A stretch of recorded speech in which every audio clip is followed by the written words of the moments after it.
வானம் எனக்கொரு போதி மரம், நாடும் எனக்கது சேதி தரும்.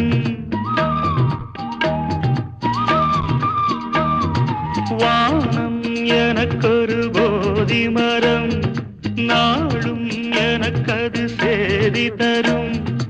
ஒரு நாள் உலகம் நீதி பெறும், திருநாள் நிகழும் தேதி வரும்.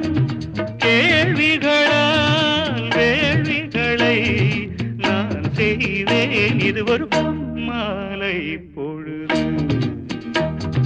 வானமகள் நாணுகிறாள், வேறு உடை பூணுகிறாள், இது ஒரு பொன்மாலை பொழுது.